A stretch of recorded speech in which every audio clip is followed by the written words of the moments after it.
Welcome back to a new video.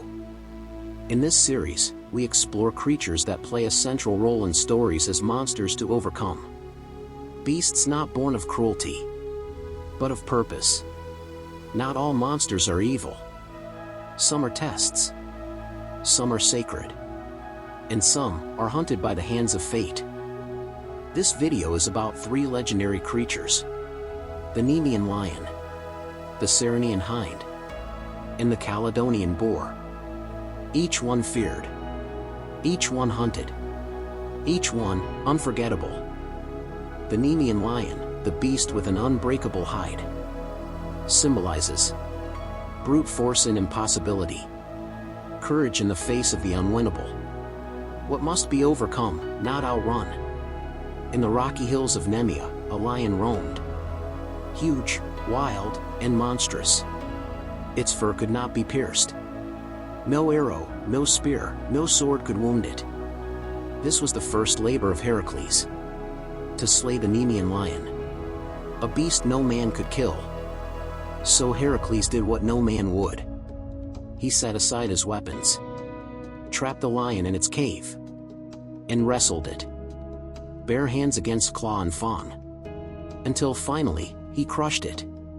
He skinned the beast with its own claw, and wore its pelt from that day forward, not as a trophy, but as armor. A second skin, a symbol of victory earned not by weapon, but by will. The Ceryneian Hind, the sacred deer of Artemis, symbolizes restraint and respect for the divine, the line between sacred and mortal, speed, beauty, and the test of patience. The third labor of Heracles was not to slay, but to capture.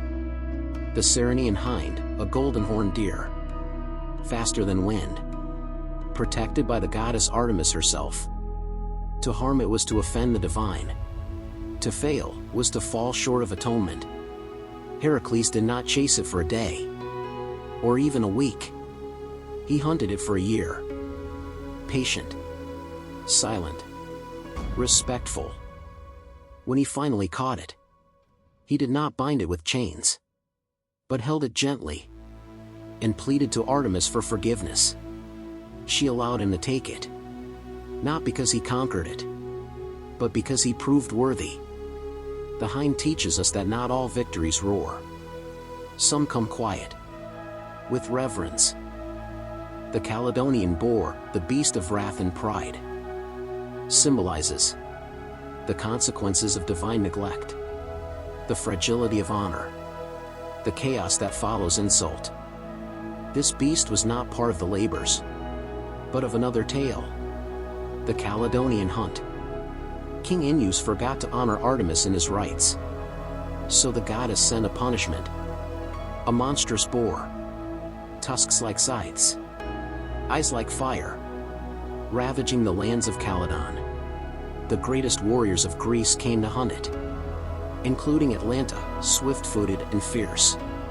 She struck the first blow, but it was Meleager who killed it, and gave her the prize. Pride ignited. Arguments turned to blood. Meleager killed his own uncles, and tragedy followed.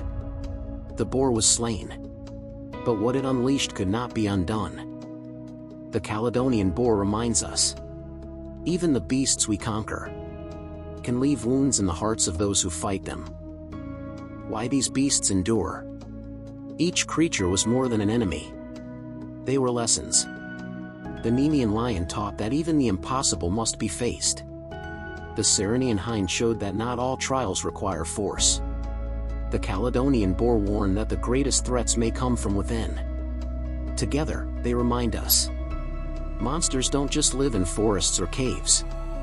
They dwell in arrogance, in obsession, in the silence before the hunt. Thank you so much for watching. I hope you enjoyed it. If there's another myth, hero, or beast you'd like us to explore, drop it in the comments. And remember, not all creatures are enemies. Some are mirrors, some are teachers, and some are the proving grounds for heroes. So the next time you face your own labor, Ask yourself, is this a battle of strength, of patience, or of pride? Choose wisely, and may you always return from the hunt. Until next time.